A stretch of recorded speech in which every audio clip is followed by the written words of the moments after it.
શરૂઆત કરીએ તો ઓટો સેક્ટર પર જેફરીઝનો એક રિપોર્ટ આવ્યો છે અને તેમનું માનવું છે ઓટો ઓઈએમ્સ ખાસ કરીને હવે એપ્રિલમાં જથ્થાબંધ વેચાણની જાણકારી જે છે તે ત્યાંથી કરતું જોવા મળશે, એટલે ત્યાં ડેટા જે છે તે આપણને રિલીઝ થતા જોવા મળશે અને એપ્રિલથી હાલ સુધી નોંધણી વૃદ્ધિ વિવિધ ભાગોમાં અલગ અલગ જે છે તે આપણને રહેતી જોવા મળતી દેખાઈ શકે છે.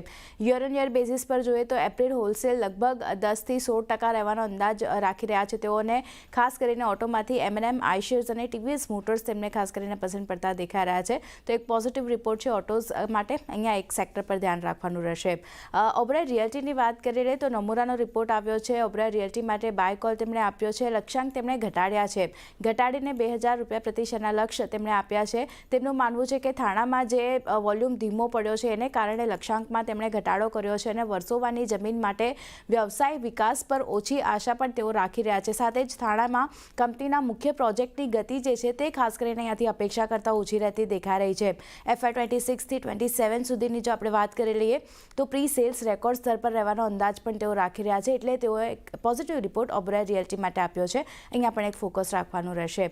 પ્રેસ્ટીજ એસ્ટેટ માટેની વાત કરી લઈએ તો ત્યાં પણ મોર્ગન સ્ટેન્લીનો રિપોર્ટ આવ્યો છે. તેમણે upgrade to equal weight call આપ્યો છે અને લક્ષ્યાંક તેમણે પણ ઘટાડ્યા છે અને ઘટાડીને ₹1,370 પ્રતિ શેરના લક્ષ્ય તેમના તરફથી કરવામાં આવ્યા છે. પ્રી સેલ્સ ગ્રોથ આઉટલુક સુધરતું દેખાઈ રહ્યું છે. તેમને ખાસ કરીને ઓફિસ અને રિટેલ બિઝનેસ પ્રોફાઇલ જે છે તેમાં એક રોબસ્ટ ગ્રોથ જોવા મળતો દેખાઈ રહ્યો છે અને હોટલ IPO ટ્રિગર પણ પોઝિટિવ લાગી રહ્યા છે તેમને.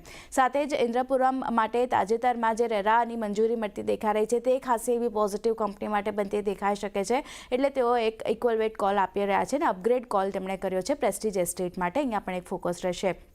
ટ્રેન્ટના કાઉન્ટર પર જેફરીઝનો રિપોર્ટ આવ્યો છે. ગઈકાલે આના પરિણામ આવતા જોવા મળ્યા હતા અને ગઈકાલે પરિણામ બાદ એક સારી તેજી પણ આપણે ટ્રેન્ટના કાઉન્ટર પર જોઈ હતી. લક્ષ્યાંક તેમણે વધાર્યા છે. હોલ્ડના રેટિંગ સાથે ₹5,900 પ્રતિ શેરના લક્ષ્ય તેના તરફથી કરવામાં આવ્યા છે. તેમનું માનવું છે કે આવક વૃદ્ધિ મજબૂત હોવા છતાં મલ્ટીયર ક્વાર્ટરના લો પર હજી પણ આવક જે છે તે આપણને રહેતી દેખાઈ રહી છે. માર્જિન થોડા ઘણા સુધર્યા છે અને એને કારણે એબિટા પણ સુધરતા દેખાઈ રહ્યા છે.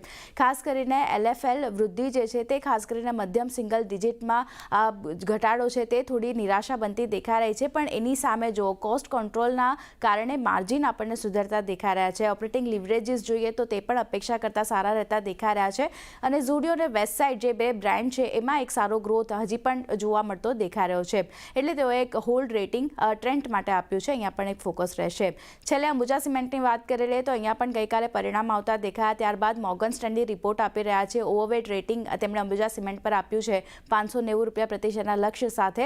તેમનું માનવું છે કે વોલ્યુમ જે છે તે અપેક્ષા કરતાં થોડા ઘણા સોફ્ટ રહેતા દેખાઈ રહ્યા છે અને માર્કેટ શેર ખાસ કરીને હજી પણ આપણને વૃદ્ધિ બતાવી શકે છે. ટ્રેડ સેગમેન્ટમાં પ્રીમિયમ પ્રોડક્ટ જે છે એના શેર્સ આપણને વધતા દેખાઈ રહ્યા છે. એને કારણે તેઓ એક ઓવરવેટ રેટિંગ આપી રહ્યા છે અંબુજા સિમેન્ટ માટે. તો આ બધા કાઉન્ટર ખાસ કરીને ઓટો સેક્ટર છે અને બાકીના જે પરિણામનું રિએક્શન જ્યાં જોવા આજે મળશે અને એના પર પણ બ્રોકરેજ રિપોર્ટ આવ્યા છે બધા પર નજર રહેશે.